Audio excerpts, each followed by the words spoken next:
Good morning, guys. Welcome to day 55 until I am a YouTube millionaire. Sorry, my jacket is a little messed up there.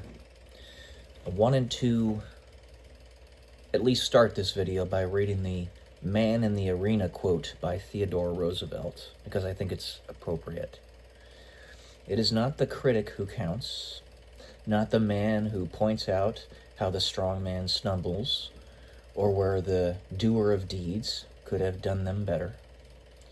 The credit belongs to the man who is actually in the arena, whose face is marred by dust and sweat and blood, who strives valiantly, who errs, who comes short again and again, because there is no effort without error and shortcoming, but who does actually strive to do the deeds, who knows great enthusiasms, the great devotions, who spends himself in a worthy cause, who at the best knows in the end the triumph of high achievement, and who at the worst, if he fails, at least fails while daring greatly, so that his place shall never be with those cold and timid souls who neither know victory nor defeat. Now,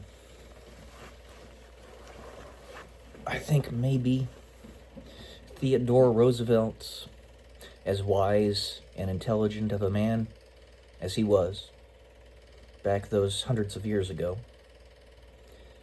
was onto something. This very much relates to what I have been saying in the last several videos of this series, that you are always on parade, and you may very well be the tip of the spear, treading along a path that has yet to be tread. And while you'll make mistakes, quote unquote, you'll misstep, you'll stumble, the consequences of your actions are not going to be what you wanted or expected necessarily.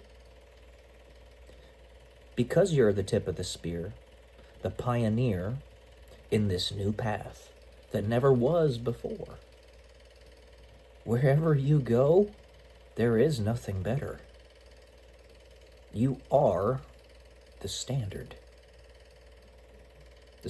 bearer for wherever everyone goes.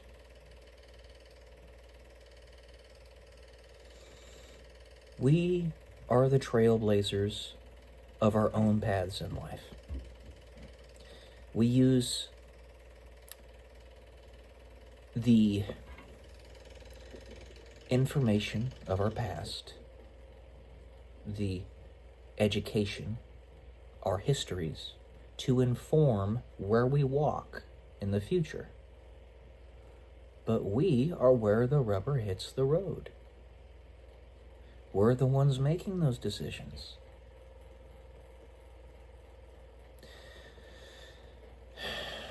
And while the criticism is important, because sometimes you need to be reminded of things that you did not accomplish going down a certain path, at the same time, these people, just like Robert Heinlein was, were those imagining a greater future. One that none of us has gotten to yet. We don't know where it's going.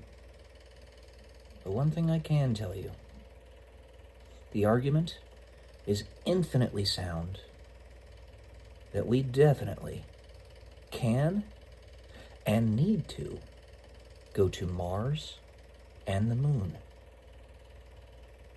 to become an interplanetary species, so that if an asteroid strikes the Earth that devastates its surface and leaves 99% of the population obliterated, we'll have a lifeboat in those two other celestial bodies. And then the argument for becoming interstellar is to attempt to survive more than another 5 billion years.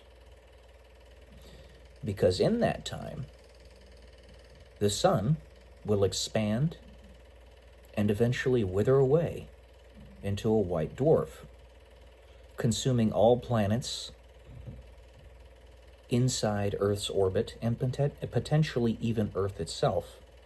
But that's billions of years off in the future.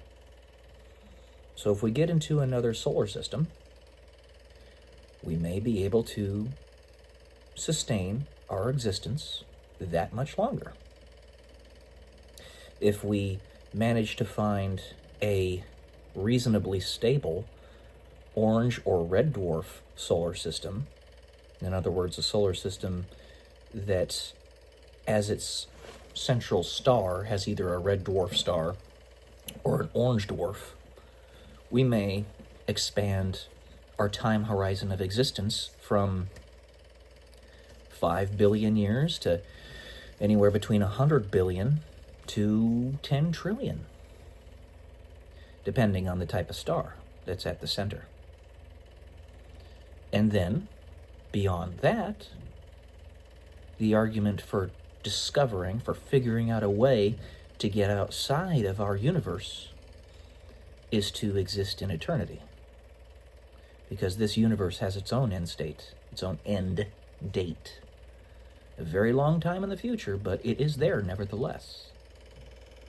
And the argument of the demonic is that since eventually everything's going to go to dust anyway, why not end it now? We can imagine something greater. We can imagine moving past it and getting into eternity. So we're those men and women in the arena right now. The criticism is good. Iron sharpens iron. But at the same time, understand that there really is minimal standard aside from you and those leading that path. My standard, personally, is Jesus. All right? The very highest good possible. Like I said, you use the past to inform your future, or to inform your actions in the present to create the future. So that's all I got for today. Pretty short one. Love y'all. Peace.